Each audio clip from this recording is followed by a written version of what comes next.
This is how I plan to qualify for Big Dog's Backyard Ultra in Tennessee in 2024.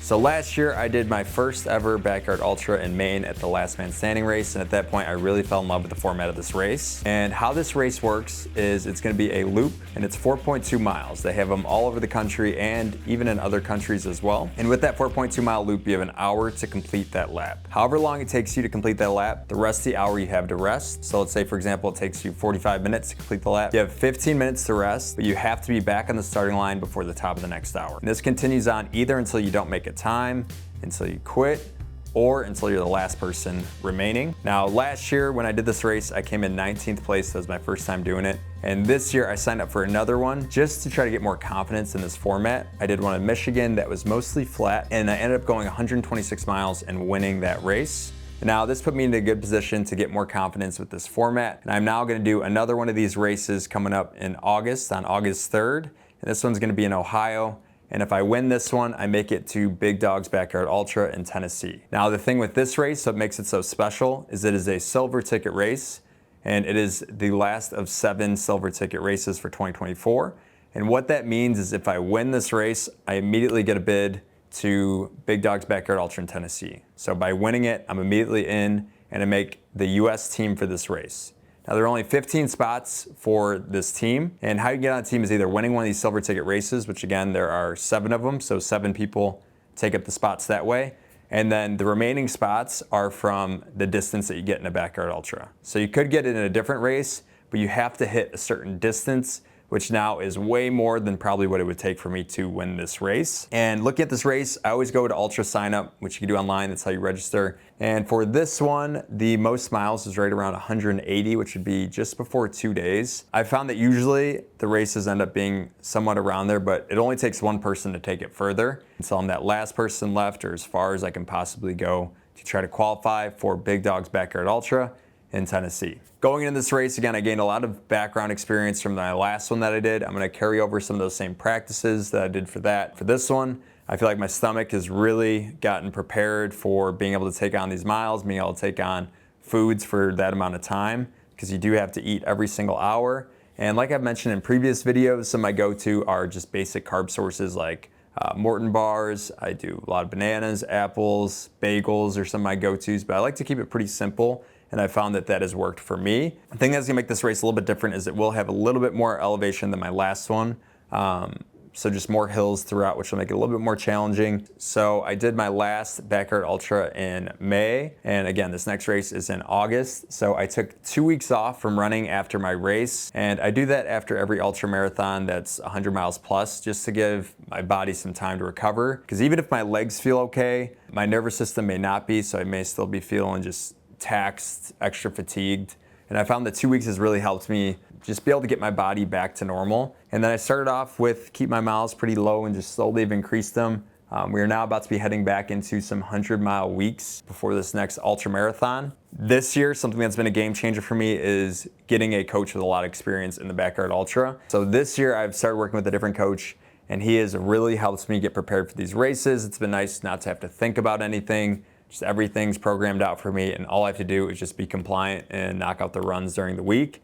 And the way that I'm working up to 100 miles is I have a lot of double run days throughout the week, and that just helps get more miles in and get some quality runs in. And then on the weekends are my longer runs, which have built up in time, and that will continue to build up until we get into that taper. So now let's get into my mindset heading into this race. I'm not gonna lie, when I look at these races, I do look at some of the people who are signed up, just get an idea of their background and really get some like in-depth knowledge on the experience that other runners have. So that way when I'm running with them, I know the different insights to how they run, what their approach is, their distances that they've covered in the past. And heading into this race, again, I do have the goal of winning it. With that being the case, I'm not going into it with like, I wanna hit 200 miles or like knowing the information that the most this race gone is 180. What I think about is just, I'm gonna go until I'm the last person left no matter what. And that way as the race goes on, it's not waiting for, oh, I hope this guy drops out now, or I hope this woman drops out now. It's no, like I'm prepared to go for a long time. I'm just gonna take it one lap at a time, be super present with that lap,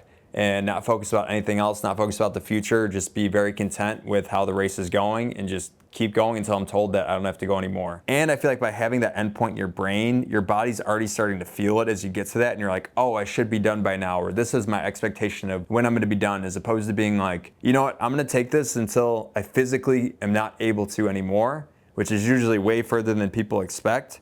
So that way, when you do hit that goal, you don't have the excuses starting to build up of, oh, I am a little fatigued here. I did hit my goal. Maybe I should be done for today. And I feel like this year with that last Backyard Ultra, I was really able to feel that. I realized this year you could do way more than you think you can. And those little nagging things that are going on really aren't as big as you think they are. And you could push through a lot of small injuries or small little mishaps that go on with your body and keep going forward. So this year I have done 3 different ultra marathons so far. I did one on a treadmill in early January.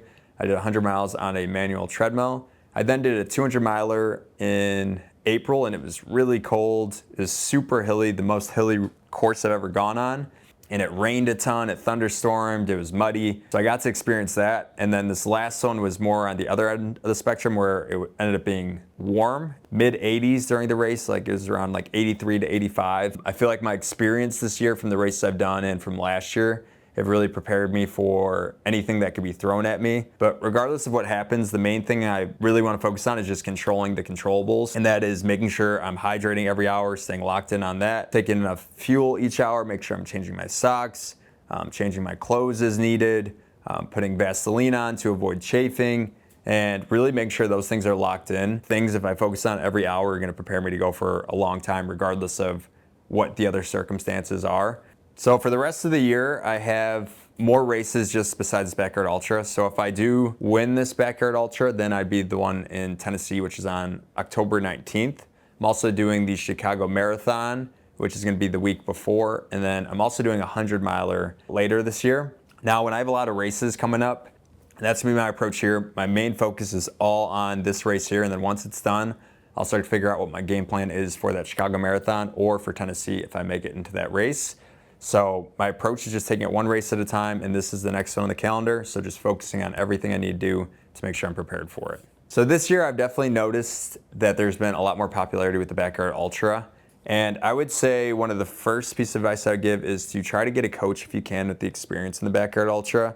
Now, I'm not saying that you have to spend a ton of money, but this will help you because they'll be able to give you all the ins and outs of what you need to do to get ready for the race.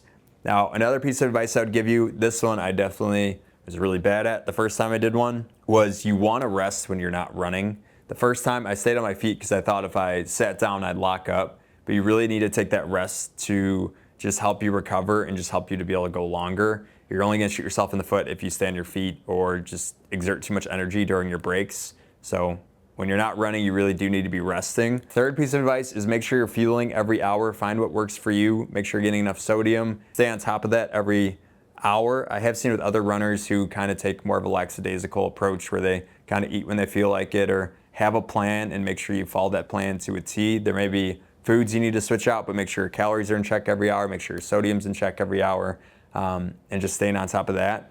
Another piece of advice would be change your socks frequently. Every time I changed my socks in my last race, it felt like I had a brand new pair of feet. Make sure you get someone in your crew who understands the race, but you should have someone who is ready to go as long as it takes. Another piece of advice I would give as you start to get closer to the race is try to allow yourself to not have to think much the week of.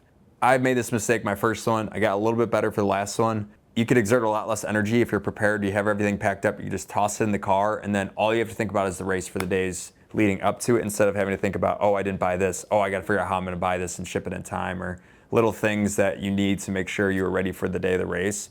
Try to do as much stuff that you can while you're still fresh, like the week before or 2 weeks before, and so you're not feeling overwhelmed leading up to the race. And you could just use all your energy and put it to the race. There's some things that have worked for me, but if you ever have more questions, don't hesitate to reach out. I'm probably most responsive in the comments of this video, or you could shoot me a DM on Instagram at Chase Banalik, and I'll be happy to respond to all your questions. If you have a race coming up, good luck. Again, feel free to ask any questions, use me as a resource. But thank you so much for keeping up with all the content. I'll definitely be making a video on this Backyard Ultra, so stay tuned for that coming up soon. And if you enjoyed this video, if you just give it a like, if you have any questions, again, feel free to leave them in the comments. And stay tuned for the race video, which will be coming up after this.